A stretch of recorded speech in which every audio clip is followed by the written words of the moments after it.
The lakes that shouldn't exist, deep-sea brine pools, the impossible discovery.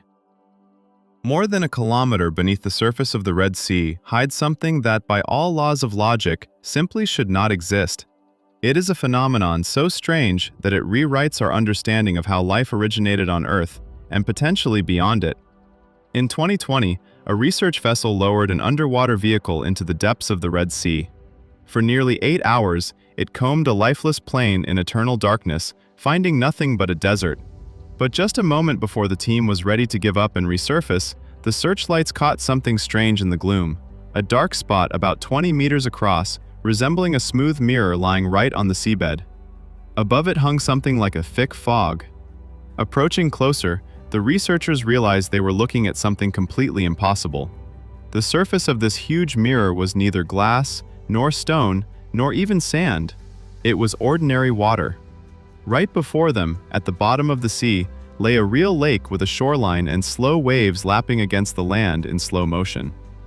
As we now know, any creature that dares to dive beneath the surface of this strange water never returns. Yet, in that dead darkness, a bizarre primordial form of life thrives, one structured completely differently from what we traditionally consider possible on our planet. Only a handful of people in history have seen this place with their own eyes. Today, we will dive into 3 major mysteries. Where did this underwater lake come from? What is capable of living in such a deadly place? Why might this be the key to solving the mystery of the origin of life? The clue in the salt.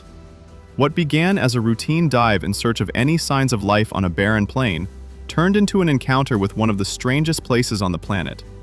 But the 2020 expedition was not the first to stumble upon this phenomenon. The earliest mention of such an underwater lake dates back to March 1, 1964. It was a tiny note, barely a quarter of a page long, buried inside a scientific journal. A modest English oceanographer named Henry Charnock discovered what he called anomalous bottom water at a depth of about 2 kilometers under the Red Sea. He had no idea what it was or why it was there. He only knew it existed and that it shouldn't. Without knowing it, Charnock had stumbled upon something that would forever change our understanding of life on Earth. He noted one crucial detail. This water was incredibly salty, far saltier than the water splashing above it. This minor detail became the first clue to solving the riddle. How a lake exists inside an ocean. How can a lake exist in the middle of an ocean? The answer lies in the salt. The more salt dissolved in water, the denser it becomes. This is why you can float effortlessly on your back in a hypersaline sea, but not in a freshwater pool.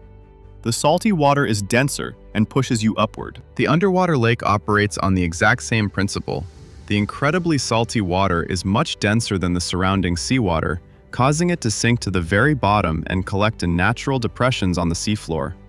This water is so dense that an underwater vehicle will literally bounce off its surface like a trampoline. If you could breathe there and withstand the monstrous pressure, the surface of such a lake would feel like a gigantic water mattress. Scientists call these bodies of water brine pools. They can be massive, stretching for tens of kilometers, forming underwater rivers, and even creating deep-sea waterfalls that drop hundreds of meters down. Standing on the shore of such a lake, if it were possible, you would see a familiar sight: a water surface, a sloping shore, and waves rolling onto it. Except all of this takes place in total darkness, kilometers below the surface, beneath the crushing weight of a real ocean. The invisible wall, double diffusion. This raises a valid question. What prevents this brine from simply spreading out and mixing with the surrounding seawater? Why is there such a sharp boundary and a distinct shoreline? If you pour brine into a glass of fresh water, it doesn't sit neatly at the bottom, it dissolves. Why doesn't that happen at the bottom of the ocean? The answer lies in 2 natural processes working together. Double diffusion. Henry Charnock provided a clue here too. The anomalous water was not only salty, but also unusually warm. Imagine warm, salty water sitting at the very bottom, and cooler, fresher water sitting directly above it. Both heat and salt want to rise. However, heat travels roughly 100 times faster than salt, so it escapes upward first. Because of this, the water right at the lake's surface warms up and rises, while the water just above the boundary cools down and sinks. Continuous replenishment. This traps the layers. An incredibly sharp boundary forms between the brine and the seawater, creating the surreal illusion of a lake. It is an invisible wall built not of stone, but out of a delicate interplay between heat and salt. However, this mechanism is fragile. Even with a sharp boundary, salt slowly leaks upward, meaning the lake constantly loses its brine. Over time, it should dry up like an evaporating puddle. But underwater lakes are not stagnant pools. They are in constant motion. The brine that escapes upward is continuously replenished by new brine pumping in from below. The lake exists only because of a fine balance between these two opposing forces. Salt tectonics and underwater waterfalls. Where does this seemingly endless source of warm, salty water originating from the Earth's depths come from? The answer lies in a phenomenon known as salt tectonics. Scientists have found brine pools in only 3 main regions worldwide: the Red Sea, the Gulf of Mexico, the Mediterranean Sea. What do they have in common? Unlike giant open oceans, all 3 are partially enclosed by land. More importantly, at some point in geological history, all of them were completely cut off from the global ocean. For example, the Gulf of Mexico was isolated from the Atlantic back in the age of the dinosaurs. Millions of years later, the Mediterranean and the Red Sea suffered similar fates. When these seas were locked away, they turned into giant evaporation basins with no inflow of fresh water. The remaining water gradually evaporated, leaving behind a massive, thick layer of salt. Over millions of years, this salt layer was buried under heavy layers of sediment, pressing it deeper into the earth. When these dried basins eventually reconnected with the ocean and refilled, a unique structure was created: an ocean on top, a thick layer of sediment in the middle, and a literal mountain of ancient salt kilometers thick buried deep below. As sediment continues to accumulate, the upper layers become so heavy that they literally crush and displace the salt beneath them, causing it to warp and shift. This movement cracks the overlying sediment layers. Seawater seeps down through these fractures, dissolves the ancient salt, becomes super concentrated, gets heated by the Earth's core, and is squeezed back up onto the ocean floor, forming a brine pool. Sometimes, this brine doesn't just sit still. In 2018, an American deep-sea vehicle in the Gulf of Mexico peeked over a small ledge and discovered an underwater brine waterfall. Heavy brine was cascading down a subterranean slope inside the ocean, liquid flowing within liquid simply because it was heavier. The boundary between the flowing brine and the regular water was as sharp as a waterfall on land. These underwater currents are guided by massive salt pillars called diapirs, which act as riverbeds directing the brine into deep basins. The graveyard and the oasis. At first glance, conditions here are entirely hostile to life. The shores of these lakes are littered with the corpses of fish, crabs, lobsters, and eels.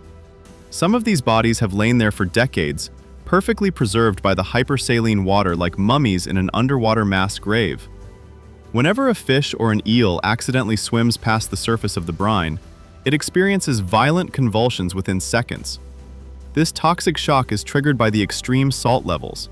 The brine literally sucks the moisture out of living cells, causing rapid organ failure. Because the water lacks the bacteria responsible for decomposition, the dead bodies do not rot. They are pickled, remaining intact on the lakebed for decades. To make matters worse, these pools are completely anoxic, devoid of oxygen, and saturated with toxic methane and other suffocating gases. It is a toxic, hot bath of death in the eternal darkness of the deep sea. Yet, an entire community of fantastic creatures thrives right on the edge of this deadly environment. Tube worms. Huge colonies of bright tube worms stretch for hundreds of meters. Giant mussels. Century-old mussels tightly pack the shores of the lake. Crustaceans and predators. Shrimps, snails, and bizarre crabs swarm the mussel beds, while larger predators like fish, octopuses, and eels visit the area to hunt. It looks like a blooming oasis in the middle of a barren desert. Remarkably, these creatures do not survive despite the deadly lake, but because of it. The toxic lake powers this entire ecosystem. Life built on poison, chemosynthesis. The most successful predators here are hagfish, slime-producing eel-like creatures that wait right at the edge of the brine.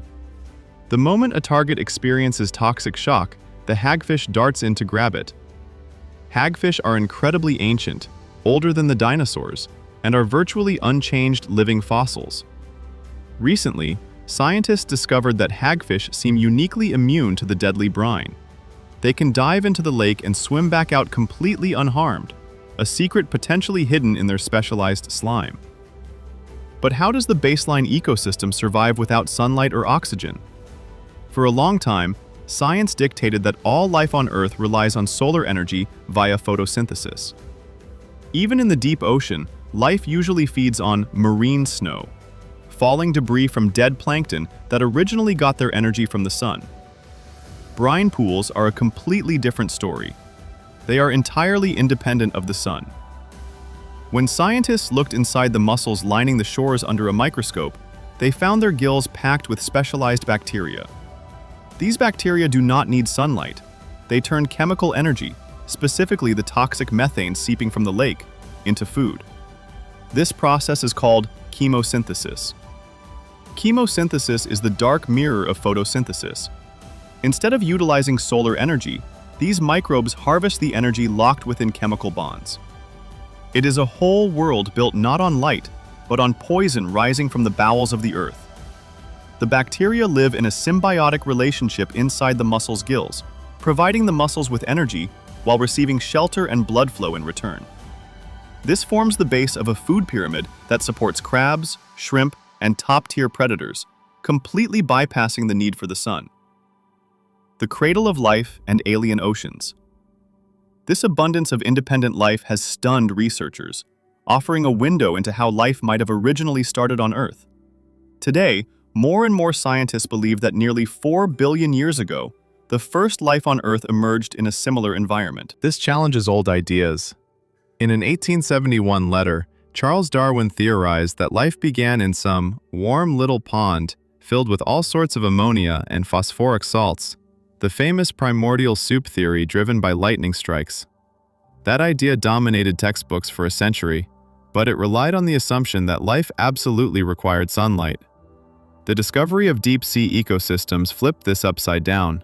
First, scientists found hydrothermal vents, black smokers, spewing superheated chemical fluids from the Earth, surrounded by thriving life. Now, brine pools present an even more compelling alternative. We are fairly certain life began in the ocean between 3.5 and 4 billion years ago. Scientists believe ancient primeval oceans were devoid of oxygen, rich in methane, extremely salty. This matches the exact profile of a modern brine pool. Diving into a brine pool today is essentially stepping into a working, time capsule model of the ancient Earth's oceans from the dawn of time. If life can thrive here, it opens up massive possibilities for astrobiology. Two of the most promising candidates for alien life in our solar system are Europa, a moon of Jupiter, and Enceladus, a moon of Saturn. Both hide vast, liquid oceans beneath thick, icy crusts, and these oceans are likely highly saline. Previously, these sub-ice oceans were dismissed because sunlight cannot penetrate the ice. But knowing that chemosynthesis can power complex ecosystems in total darkness changes everything. Spacecraft missions slated around the 2030s will head to Europa to search for these signs of life. If life is found in the dark, salty oceans of an alien moon, it will prove that life is not a fluke of Earth, but a universal phenomenon that arises wherever water, heat, and the right chemistry meet. Ultimately, our journey to understanding the cosmos didn't begin in the stars, it began right here, in the impossible lakes at the bottom of our own seas.